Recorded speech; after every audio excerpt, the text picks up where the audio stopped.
Hey, what's going on, everybody? Time to hop on live. So we're going to jump right into this. It's a awesome, what's the Tuesday afternoon? So I wanted to do this because this is just in time for the 24-hour fast that starts pretty much now for most people. If you have been watching my channel, I'm doing that challenge where I'm just encouraging people to do that 24-hour fast along with me. Really basic thing, just keeping moving throughout that fast. Anyhow, I'm not going to go into exquisite detail about that challenge on this video. That's for tomorrow's live broadcast. But what I wanted to do is I wanted to set forth 5 new keto, or excuse me, intermittent fasting that kind of coincides with keto commandments. Okay, so what I mean by that is when we go into this new year, we have to remember that there's all kinds of new stuff that is popping up in the world of intermittent fasting. And I don't mean like new research touting specific benefits. There's just things that we are learning about the body. And I am learning with you. I'm continually evolving and finding new things. So this video is going to break down 5 really cool new things that you should keep top of mind as you go into your new year with your fasting regimen. So let's wait for a few more people to hop on here. Make this brief, but for anyone that is hopping on, you know the drill. Go ahead and comment where you're watching from. I'll say, hey, what's going on, Paul? Good to see you here. We got Big Joe, we got Maggie, we got Barbara Holmes, we've got Maria Jackson, we've got Riverdale, we've got Kelly Gustafson. Good to see you. We've got, Rob Ward. We've got so many. Shelly Kearney. Sorry, it's going fast. We've got Okay, cool. We got Victoria. Here it goes. Now it's rocking and rolling. Hey, if you can, go ahead, give this video a share, hit that thumbs up button, hit that like button. That does help it out a whole lot. So I want to jump right into things because I want to try to make this really useful. A lot of times my live streams kind of drag out a little bit, but I want this to have good value in terms of replay too. The number one thing that I want you to remember in terms of a new commandment for intermittent fasting as you go into the new year is movement. Okay. Now, let me break down why. Okay, sure, we know that movement is good. We accept that movement burns calories, does this, does that. Sure, that's all great. Okay, but what we have to remember is what is one of the biggest concerns that we have when we are intermittent fasting? If you ask me, one of the biggest concerns is breaking down our muscle tissue. Now, that's sure, you're looking at me, you're saying, okay, well, that's coming from a guy that has muscle. He doesn't want to lose his muscle. Sure. No, this is very important for everybody. Okay. Our muscle is what really sustains a lot of our metabolism. We do not want to lose that, right? Well, think about it like this. When we are fasting, we are in a state in which our body is catabolic. It is breaking things down, whether it's breaking down muscle, whether it's breaking down proteins, whether it's breaking down fat. It is catabolic. It is breaking things down.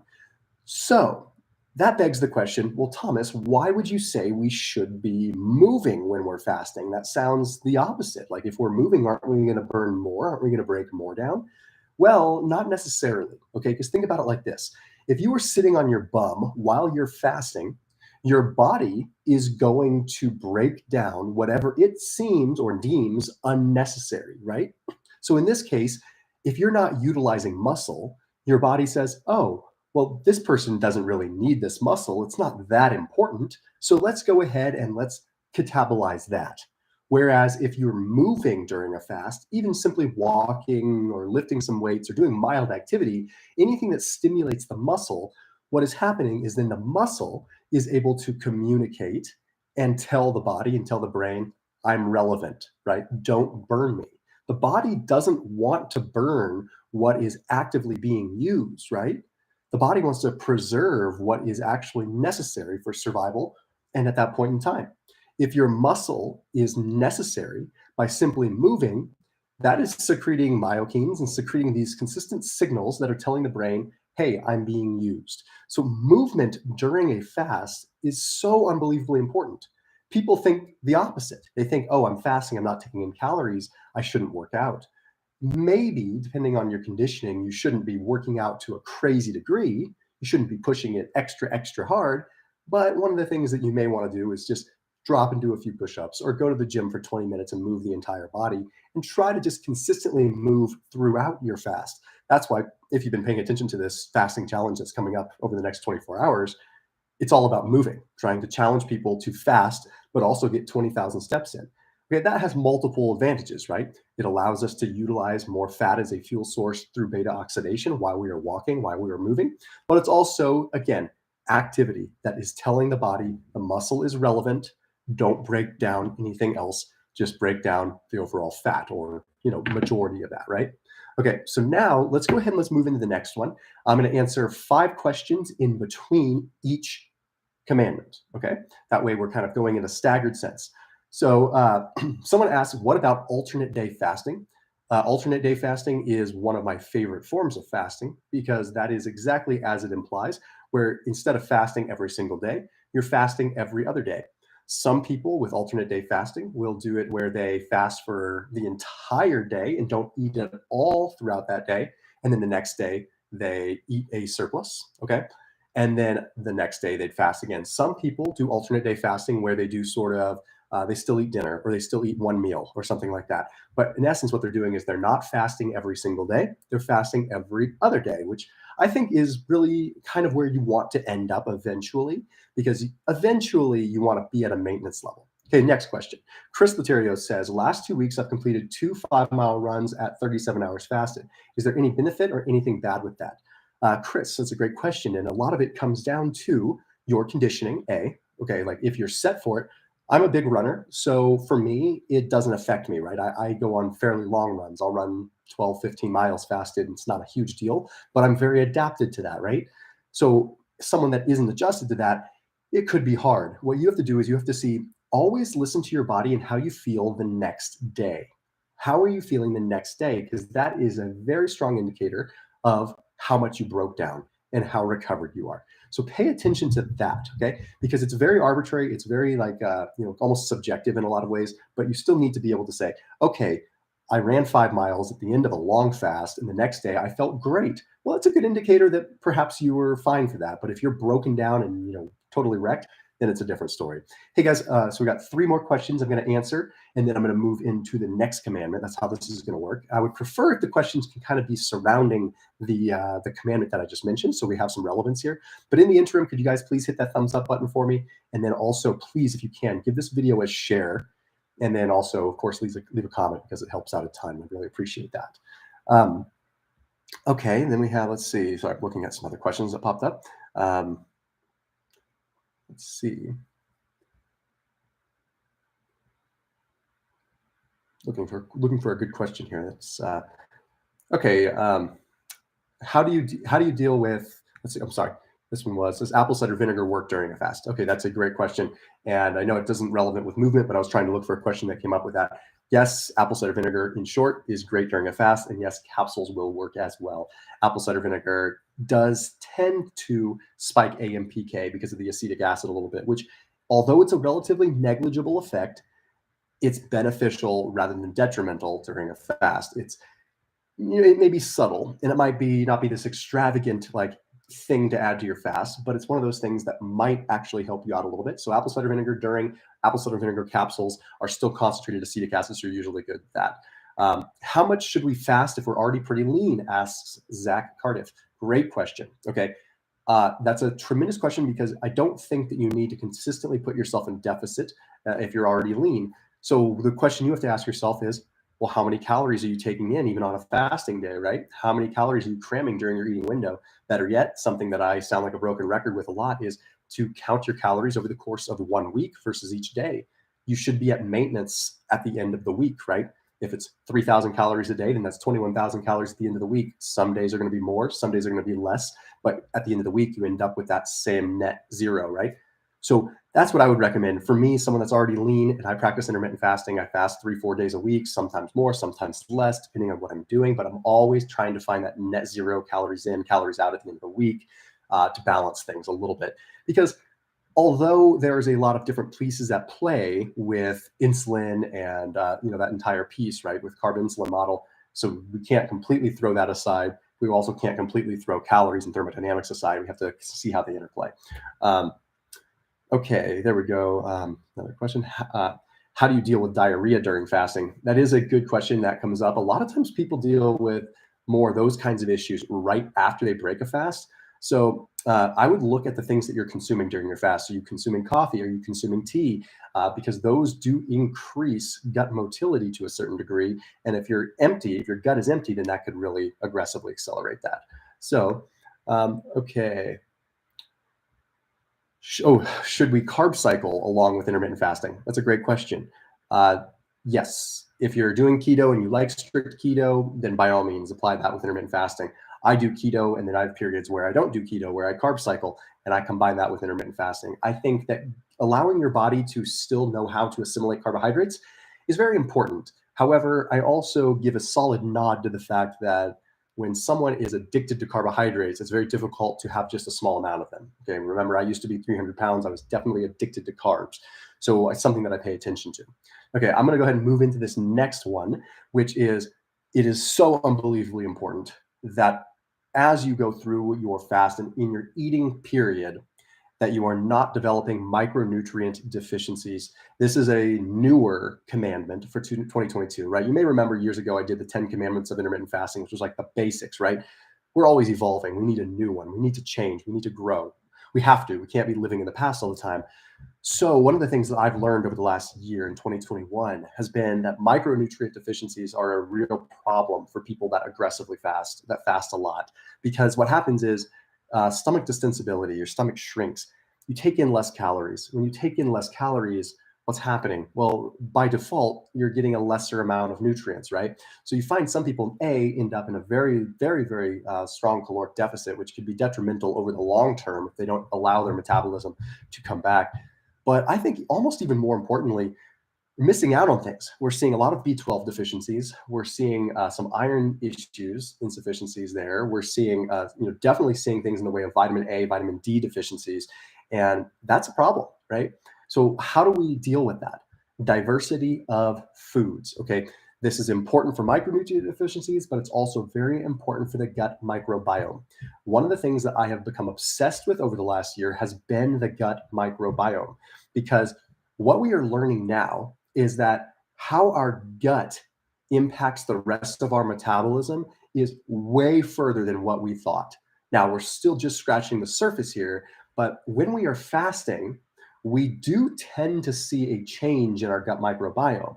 Okay, now it's not in everybody, it's not in every situation, but when we fast, what happens is, I mean, for lack of a better way of saying it, to make it very colloquial and very simple, your certain bacteria are thriving in that fed state or starved state, and vice versa, right? So when we starve ourselves and we're fasting, certain bacteria die off. Generally speaking, when you read the research, you see a lot of the pathogenic bacteria tends to die off, and the better bacteria tends to grow and flourish. So that means, okay, well, when I'm fasting, I'm having a beneficial effect on my gut flora. But that can only go for so long, because eventually you're going to run out of fuel that the gut bacteria feeds on. Because what happens is the gut bacteria feeds on things like fibers, right? So if you have a fiber here, the gut bacteria comes in, it feeds on it, and it creates short chain fatty acids. It creates this other kind of system, right? This other like byproduct. And then certain bacteria are broken down by other bacteria, or by, certain foods are broken down by bacteria, and then you have other bacteria that come in and do what's called cross feeding. The long and the short of it is so important after you fast to eat a diverse amount of food. So what does that look like? All kinds of colors, sometimes even starches. Don't be afraid of the occasional carbohydrate after you fast, because what's going to happen is you need to have that diversity in your gut.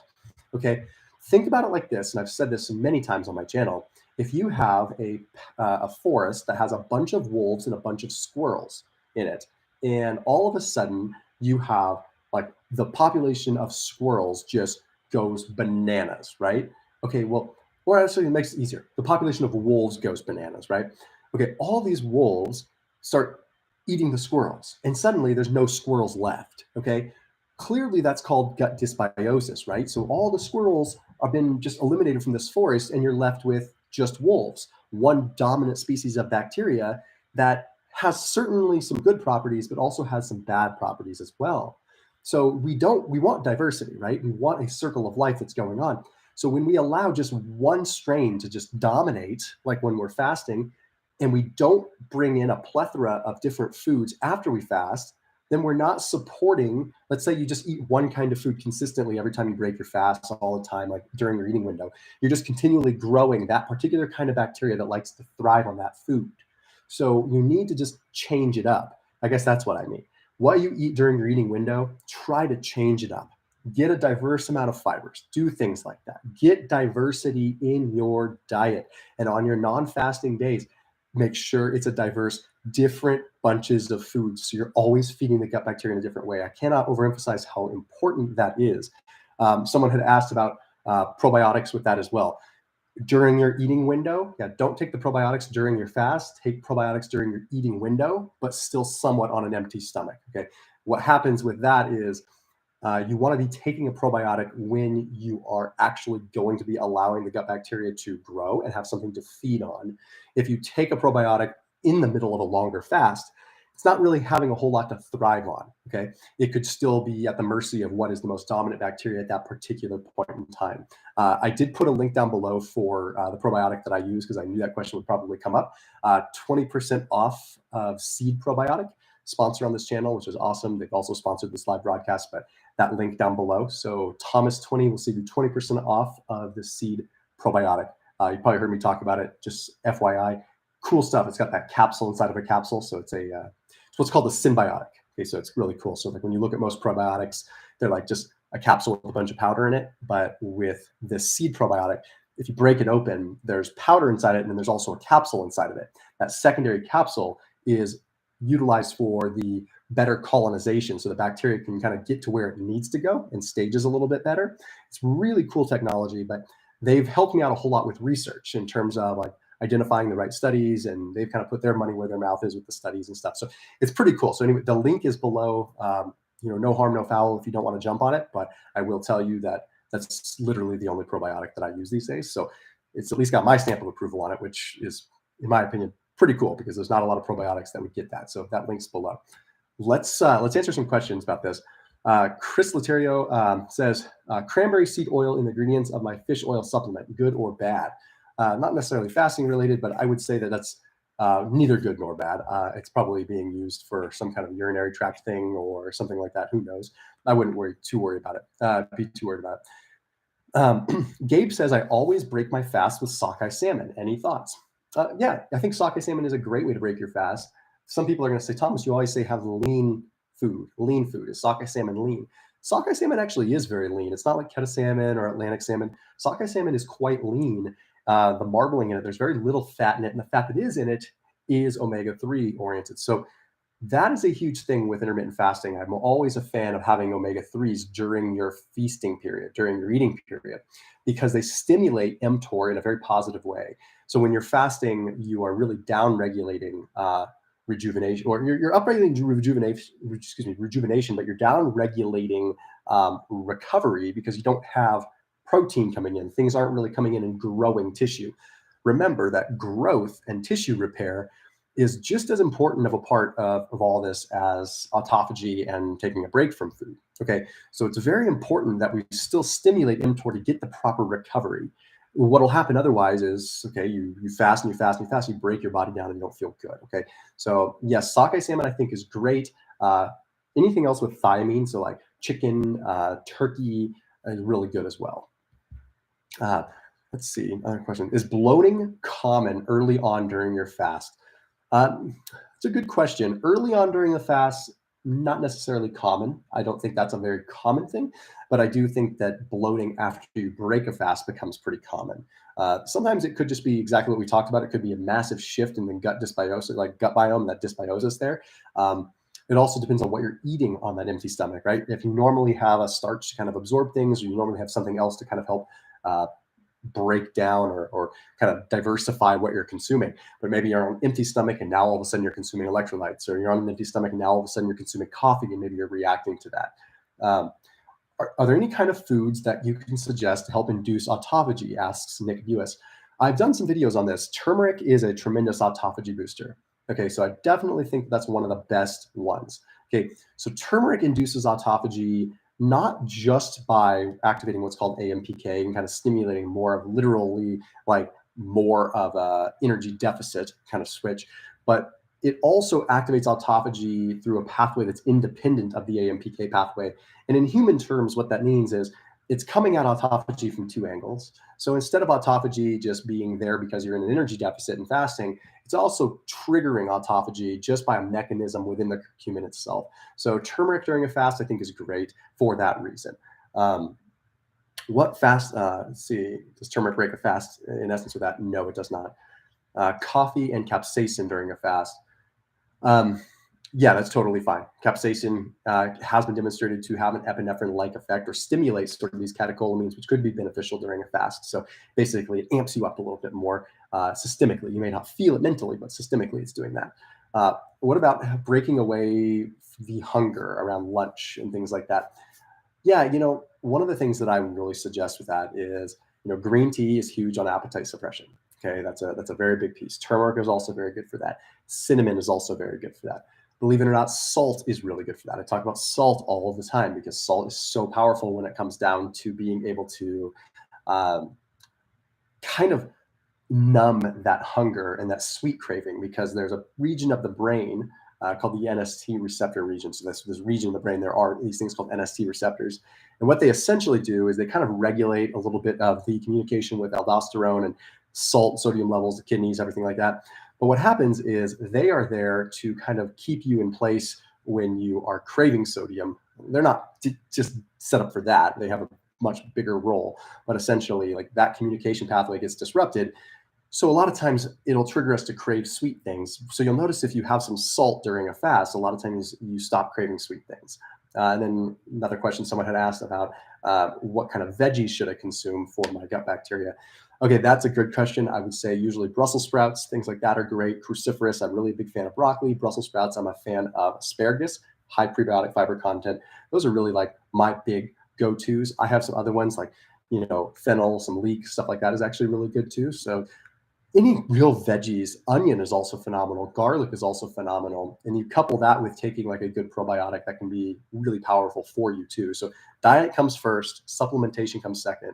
Remember, it's always going to be about the diet, but the supplementation could potentially help you a little bit more there. Again, if you want to try out seed, the link is down below. So seed.com/ThomasYT, and then use code Thomas20. It's 20% off. You can share that with your friends for a little bit too. It's just a temporary discount through the holidays.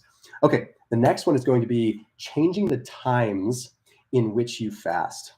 Wow. Okay, this is an interesting one, because what we really have to look at is, we used to say the length was what we want to look at. Let's increase the length. Let's start going fasts longer and longer and longer. But let me tell you what's going to happen if you just continually just do longer fasts all the time. You're going to put yourself in a situation where eventually, what are you going to do? Do like 1 week fasts? I mean, like I was kind of joking, be like, I do 7 24-hour fasts a week, right? You have to find a way to advance it without just increasing the length, because then you're putting yourself in an interesting camp of people that just fast consistently and never really give their bodies a break. So what I suggest you do for true sustainability and longevity and not burning out on this is shuffle the times in which you fast in terms of the time of day that you're fasting. So, for example, what I do is, there's no rhyme or reason a lot. Well, there is, because I have a plan for almost everything, but a lot of times there's no rhyme or reason when it comes down to just how I would structure this. It's sometimes I'll skip breakfast and lunch and I'll eat dinner, and that's how I fast. Then the next time I fast, maybe I'll skip dinner. So I'm fasting through different periods of the day, casting the fasting benefit upon my body when it's going through a different transitionary period of the day. We have all kinds of different things happening in the morning than things that are happening in the evening. Way different. In the morning, we're way different people in the morning than we are in the evening biochemically. So if we fast during different periods of the day and we shuffle when we're being deprived of food, we can elicit a different effect on the body. So if you're stuck in a plateau, that's one of the most powerful things that you can do, is shuffle the time of day in which you're fasting. Okay. I've even done something as crazy as, I get up pretty early anyway, but I mean, if I'm up at like say 4:30 a.m., I will even do something as weird as this. I'll get up and I'll eat at like 4:30 or 5 a.m. And then I won't eat again until like, I don't know, 7, 8 at night, which goes against the grain with a lot of things that I say. But my point is, like, that's like a random 15, 16-hour fast in the middle of the day. I ate in the morning and I ate at night, but I just had this long fast throughout a long day. My point is saying not that you need to do that. My point is saying is that I go to all kinds of different extremes to just be fasting during different periods of time. I don't think that you should set an alarm clock for midnight to eat so you're fasting over a different period of time, but I do suggest occasionally skipping dinner or occasionally skipping breakfast and switching up the period of time in which you're fasting. That way, your entire lifestyle is flipped on its head, and the time in which you are doing things is coinciding with a fast at a different period. So let's see. Questions surrounding this. Let's see. Okay, what about bone broth during a fast? That's a tremendous question. I love this one. Because bone broth during a fast, I'm going to adjust this camera. So, bone broth during a fast is a great tool for a number of reasons, but there's one big glaring problem. There's a fair amount of calories in bone broth. There's collagen protein in bone broth, and collagen still has a tiny bit of leucine, which is going to be an insulin spiker. So, small amount, don't freak out. But the point is that it's going to stop sort of a fast.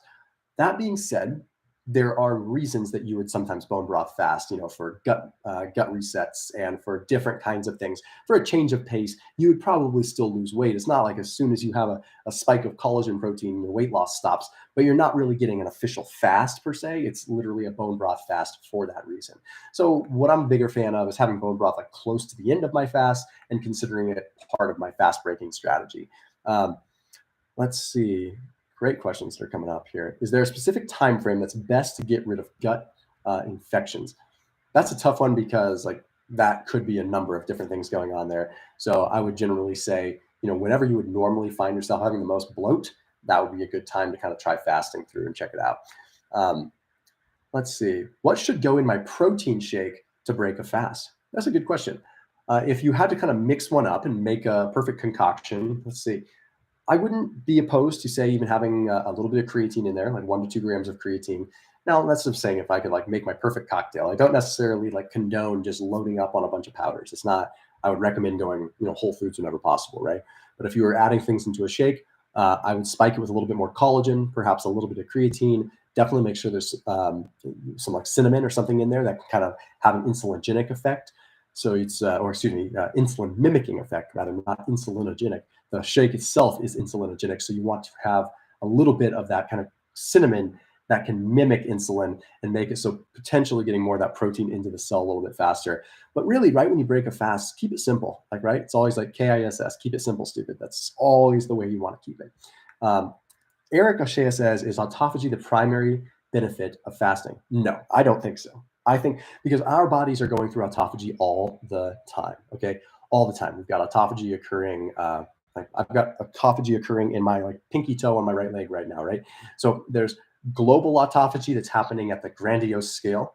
And then there's small amounts of autophagy that are happening during exercise and during times of dormancy, and even when we're sleeping, right? So we're always going to have a period of that. But when we're fasting, it's certainly accelerated. So I don't think that that's the primary benefit, but I think it's one of the huge benefits. And it's sort of this ancillary additional benefit that I think is just tremendous. Hey, we've got so many people on this, but not a whole lot of likes on this video. And I'm inclined to think that people are enjoying this content. So I'm surprised why there's only 288 likes on this broadcast. So can you guys please go ahead and hit that thumbs up button? Please go ahead and smash that and make sure, please make sure after this broadcast that you leave a comment in the regular comment section, not just the live chat, okay? Because that's what's going to help the algorithm get this video so that it's getting out to people. Definitely fighting the battle with YouTube kind of really burying intermittent fasting topics right now. So it's kind of tough. So it's hard to talk about this because YouTube just does not bring it to the top. So we need your help with that. Okay, let's see. We've got, how to break a fast when you don't eat meat. Generally with that, I would say something like tempeh is good. I'm not a big fan of tempeh because I don't like the soy, but tempeh would be okay. I would say a pea protein shake would be okay with that. Let's see. One more question before we get into this. Does autophagy occur after 16 hours? Autophagy can occur after just a few hours, but it definitely does accelerate after 16, 18. Okay, so here's the interesting one. This is commandment number 4, which is on the days that you are not fasting, eat more and move more. Okay, what the heck? You're telling me to eat more. Okay, I'm not telling you to go to Subway and get 6-foot-long meatball subs. That's not what I'm saying at all. Okay, we have to really have a clear line of delineation between what is eating more and what is binging. Okay, do not binge. But there is this is going to be complex. So if you're ready for some biochemistry and ready for some interesting stuff, here we go. Because I hope I don't lose you. I'll keep it simple. In essence, you would think If you had two people, one person that consumed 2,000 calories per day and burned 2,000 calories per day, and then you had one person that consumed 3,000 calories per day and burned 3,000 calories per day, you say, hey, they're both eating X amount and burning X amount, like they're going to be at net neutral calories, right? Wrong. The person that is eating more and burning more actually ends up with a higher resting metabolic rate. It's this thing called G-flux. Now, G-flux is essentially the cost of burning calories, like that whole energy cost that's associated with that. And what I mean by that is on the days that you're not fasting, it actually works tremendously well to increase your calories by a couple hundred above your normal baseline and also move more. Okay. You don't need to just eat more and sit on your bum. You eat more and move more. So it's kind of funny because there's that old saying that abs are made in the kitchen, kind of, but kind of not. Okay. Abs are really made, and losing weight is really made by like movement and also like energetics along with that. So what we need with fasting is we go from a day when we're fasting, we're not really consuming a whole lot. We're going to have metabolic slowdown. It's naturally going to happen because we're not eating, right? On the days that you are eating, you want to eat more and you also want to move more because you want to stimulate the metabolism to be moving all around. So eating more and subsequently moving more. So you're still at maintenance, you're still at balance, but just at a higher level. So instead of eating 2,000 and burning 2,000, you eat 3,000 and burn 3,000 hypothetically, because that is going to actually yield you an additional 300 or 400 calories increase in your basal metabolic rate. So you're actually burning more calories overall. You're actually going to lose more weight that way. It sounds crazy, but you can look it up. It's called G-flux. It's pretty complicated when you read about it, but if you don't believe me with it. So it's like there's so much merit to saying eat more and move more. Okay, but we also want to balance that with our fasting, right? Because our fasting is what's going to trigger the recovery, the autophagy, the overall like rejuvenation. So this is such an important piece. And the reason it's important is because I'm seeing far too many people in 2021 that have fasted so much that they're hitting plateaus.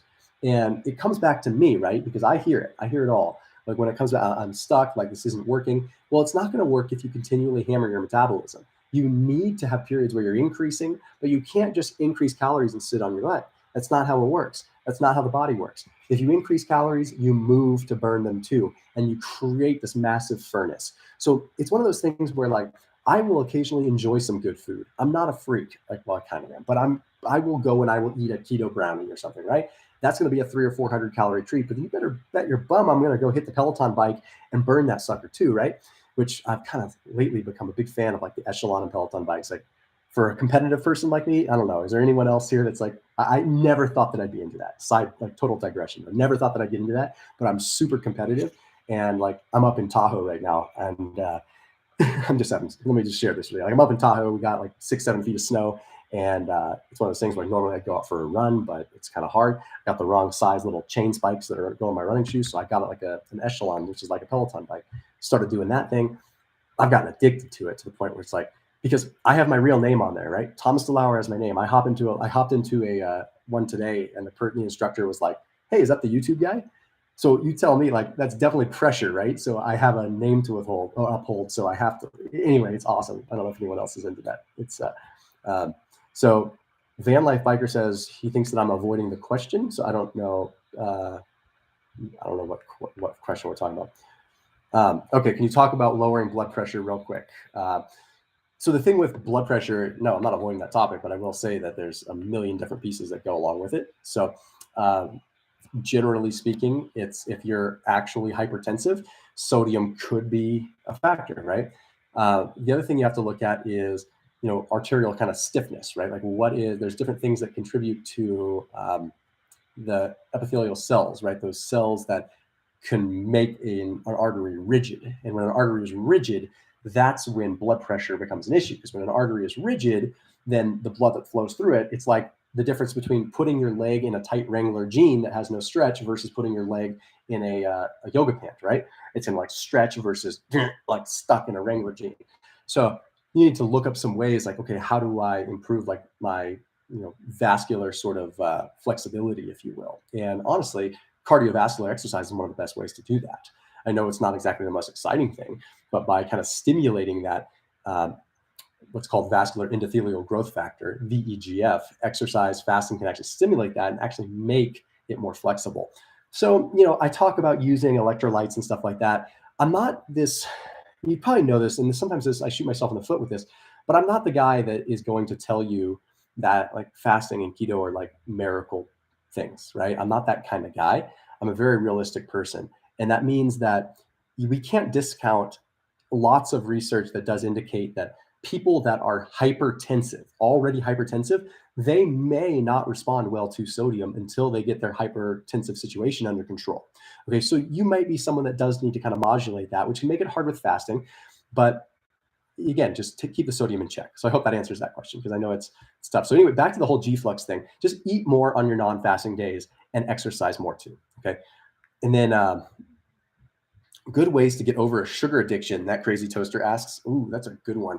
Okay, sugar addictions are real, okay? We have a portion of our brain, that mesolimbic system, that really is part of kind of that reward system. So one of the things that I would really recommend with that is, first of all, like I've talked about before, green tea is really good at that. Find yourself another little crutch of some kind. One of the things that, there's not a lot of good chewing gums out there. They either have xylitol, sucralose, or aspartame. None of them are great. But I will say that, chewing gum for people that have a sweet tooth really is a powerful thing. It really does work. And it's one of those just kind of simple life hacks that, I could sit here and I could tell you that the aspartame is bad and the sucralose is bad and the xylitol is this and that. But like, who am I, right? Who am I to like say that you can't do something if it actually works? I would argue that having a couple pieces of chewing gum a day, if it allows you to get off eating the donuts and lose 50, 60, 70 pounds, that's going to be a more powerful effect. So I would rather you do that. So enjoy a little bit of chewing gum or something like that. It's simple. And does it break a fast? That's a questionable thing, right? But again, negligible amount of calories. And I think for you, if you're dealing with sugar cravings, if it gets you through it, just do it. Another one is actually, again, hate sounding like a freak with this, but apple cider vinegar is very powerful with that. Let's see, sugar addiction. Let's see. Oh, what about magnesium for fasting headaches?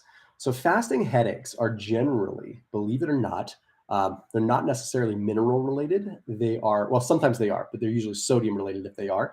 I'm a huge magnesium guy. You guys know this, but I think in this particular case, with headaches, it's usually a hypoglycemia thing. You're not adjusted to it. So if you're consistently getting them, then you might need to look at the sodium route. But if you're just starting fasting and you're getting them, then it might just be hypoglycemia in your body just trying to rebalance. And once you develop a little bit of what's called peripheral insulin resistance, where your body understands to like leave some glucose in the bloodstream, then you'll be in a better spot. Diet soda helps me with sugar cravings, says Feetsies. And that's just the thing, right? Like sometimes I feel like, and whatever, you can repeat this. Sometimes I feel like, people really hang on every word that I say. And when I create these videos that talk about things like diet sodas being bad because of XYZ, sometimes I think I do a disservice to people that really just, they got to benefit from it because it's a simple crutch that got them off of sugar, and it got them off of just eating too much food. Because let's face the problem, we don't have a problem with diet soda consumption in this world. We have a problem with just overconsumption in general in this world. And if a diet soda gets you through it, then I would rather you have that diet soda than abstain from the diet soda and go back to eating cheesecake 3 times a day. You get what I'm saying? So it's like, I'm not saying that diet soda is the best thing on earth. I'm not saying that at all. I'm saying that, yeah, there's probably some weird stuff in there, and it's definitely got some chemicals and some preservatives, and Diet Coke has like sodium benzoate, and I don't want that stuff, right? But if it helps you and it's temporary, we're all human, right? Just do it. It's okay. It's going to be fine. Let's see. Okay, I'm going to move on to this last one. This is how you know it's time to take some time off, okay? Very important. If you start finding that your sleep is consistently suffering, does not count for someone that is like just starting fasting. Because when you're just starting fasting, your sleep will probably suffer as you adapt because it's a shock. But if you start developing like consistent chronic sleep issues, that is a very good indicator that you're fasting too much, okay? And it usually warrants taking a good break, because what happens is, there's no such thing as adrenal fatigue, first of all. Okay, like, so anyone that tells you that adrenal fatigue exists is like really embellishing. There's a thing called adrenal insufficiency, which is kind of a clinical term.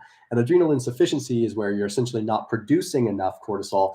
And what can happen is if you are pumping yourself so much up with fasting all the time, you're having so much adrenaline, so much epinephrine all the time, it can kind of disrupt the feedback loop. It can kind of disrupt like the hypothalamic pituitary adrenal axis. Okay, so this whole axis that's communicating with the brain, the adrenals, it's a real thing. And once you have consistent levels of cortisol and adrenaline that are spiking, you can disrupt this feedback loop, and it can slow down the adrenal function. That is definitely going to affect your sleep. It's not adrenal fatigue. It's not that your adrenals are fatigued. What's happening is it's insufficiency because there's something that's not matching up. There's something that's not matching up with this hypothalamic pituitary adrenal axis, this communication between the two or three. So when you start noticing that you're consistently not sleeping, even on the days that you are eating and not fasting, that's how you know I need to take a break. And why do I say this is a commandment for fasting? Like, I know you want to hear that you could fast all the time, you could fast every day, but I want you to do this for a long time. And I don't want people to keel over frustrated and have it hit the mainstream media that fasting is terrible because people are falling off the wagon with it and they're failing. And it doesn't work. It's not sustainable. We need to get this message out there because otherwise we're leaving it left to the devices of like people that are just over marketing it and overhyping it. Yeah, I try to make sure that on this channel, we keep it real, we keep it evidence-based, but we look at what works, and we also keep you guys motivated. So with that, I'm someone that, with two small kids in the house, like sleep is precious, and I notice it quickly. Like, I'm under a fair bit of stress, right? Doing what I do is stressful. I'm in the public eye a lot, right? If I want to go to the ice cream shop and have some ice cream, you bet your ass someone's going to take a picture of me, right? And it's going to end up somewhere. And it has happened, and it does happen. And talk about a way to live life, right? So it's funny. It's actually funny. But the thing is that there's a lot of stress, right? So I'm already teetering on the edge. So I know that once I start fasting too much, I don't sleep as well. And I notice that's when I need to take some time off. And I have no qualms about taking a week off. I will compensate for it in other places. I will train a little bit harder and eat a little bit more. I will take it as a period where my body needs to recover. So I'm telling you, please, please, please just be real with yourself and do not always try to fast. This is an amazing gem, an amazing tool that has I can't even say that word on YouTube. I was going to say bad ASS properties, really wicked cool properties.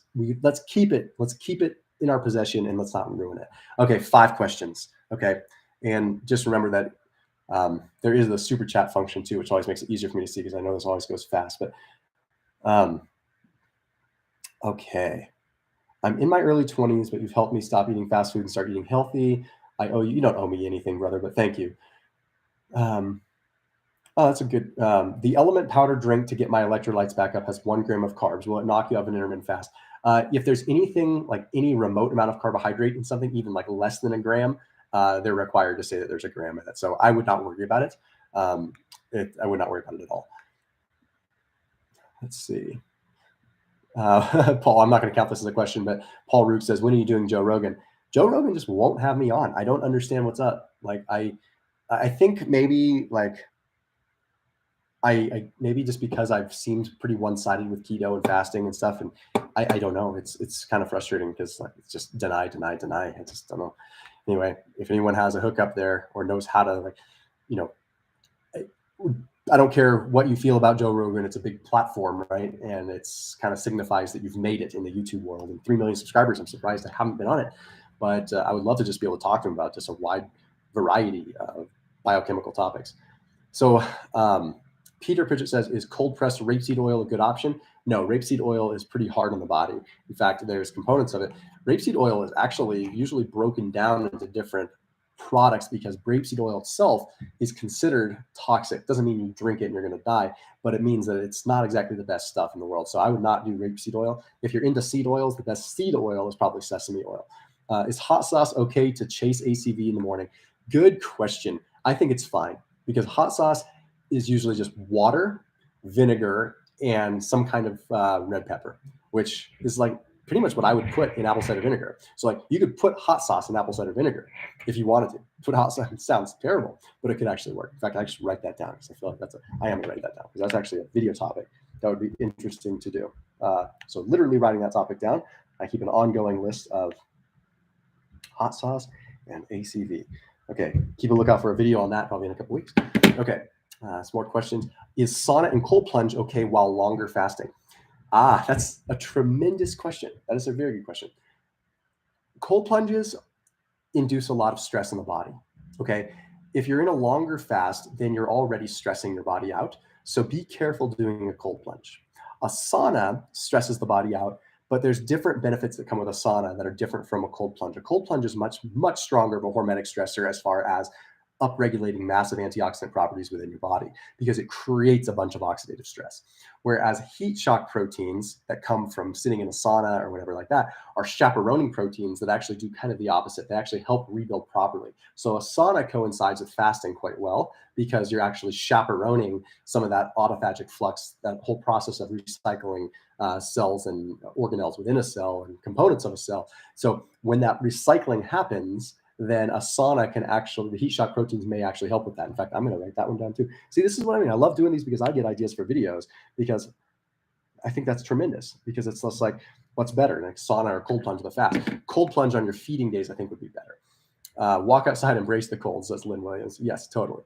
Brittany Prieto says, is it wise to fast during a stressful time? Stress depends how stressful, right? Like how stressful of a time, because, you know, must be a snowblower going or something. I don't know. We got a big storm coming in again. But anyway, stress is like subjective. Like there's eustress, there's distress, all kinds of things, right? If you're someone like you just found out that you're going through a divorce, that is a pretty serious thing. And I don't know if fasting is the best time for that, right? I have a good friend that just kind of happened with, and like he's into fasting and keto, and I advised him, I'm like, just take some time off, but keep moving, like work out, keep moving, work out. But now is not the time to be putting yourself in a stressful state because already at a point where stressed out to the point where hair's falling out, that means you're pretty stressed out. I've gotten myself there too, right? Like pushing it to the limit, and then like literally it happens in guys. Like you get super stressed out and you can have like clumps of hair come out. I've had that happen because I'm aggressively fasting during a period of filming a lot of videos with a lot of pressure with, whatever. So if you're stressed just because mild stress at work, it can actually help you cope. So, but if you're really, really seriously stressed, it's not worth it. It's just not. Tomorrow's another day. Question. Why didn't you seek Ezekiel bread at Sprouts in today's video? I'm glad you mentioned that. Ezekiel bread, it still has gluten in it. And I'm not this like freak with gluten, but I come from a family that has serious autoimmune conditions, and the gluten definitely affects them with that. And the Sprouted, it's still got gluten in it. When you look at gluten, for me, it's like I am a big fan of, if there's going to be gluten, it's got to be straight what's called einkorn, which is like the kind of like base of it that is going to be made in like Amish territory, right? So I'm trying to find like a way to locally source Amish bread, because that would be a way that you could, like, I feel like you could really have good like sourdough or good bread that's not going to have a bunch of gluten in it. So that's why I'm not a big Ezekiel fan. There was a time when I did like Ezekiel bread, but I found that I was always having flare-ups with my irritable bowel syndrome and having stuff. So I've definitely had that. And, I had Crohn's when I was younger, so I definitely watch it. Help me find a fiber snack, says Big Bad Bill. Big fan of Flackers crackers. Those are a good one. Will fasting help after cheating with bad foods? Shelly Kearney asks. Okay, so it will, but mentally, okay, that's creating kind of a negative loop that you really don't want, right? You don't necessarily want to associate yourself with binging and then fasting as a reaction to that. So a lot of times what I suggest is have your meal and then have like a regular day of eating where you're just logging what you eat and you're being very controlled, and then pick up fasting the day after. Everyone, please don't forget to hit that thumbs up button. Whoa, there's the Italian in me knocking my headphones out of my own ears. Anyway, hit the thumbs up button, leave a comment after this video in the regular comment section. And if you can, please, guys, please, I beg of you, if you can share this video to Instagram, share it over email, whatever. Let's just get some eyeballs on it. I think it's going to help a lot of people. You guys have been great. And tomorrow is another live broadcast, 2 back-to-back live broadcasts, because tomorrow is the live broadcast discussing the fasting challenge and just there to motivate and answer fasting questions. So it's going to be like 30 minutes of rapid fire questions that are being asked about fasting. You can do a simple search for Thomas DeLauer 24-hour fasting challenge. It'll give you all the details, but essentially it starts right now. and it goes through for 24 hours until tomorrow at dinner time. All the instructions are in that video. I hope that you join me with it. Also, please, if you don't already, give me a follow on Instagram at Thomas DeLauer. Trying to do more there, short videos, short condensed things, just in case YouTube ever decides to cancel me. I'm at least diversified. So at Thomas DeLauer on Instagram. All right, you guys, I love you all. You guys are awesome. I will see you mañana.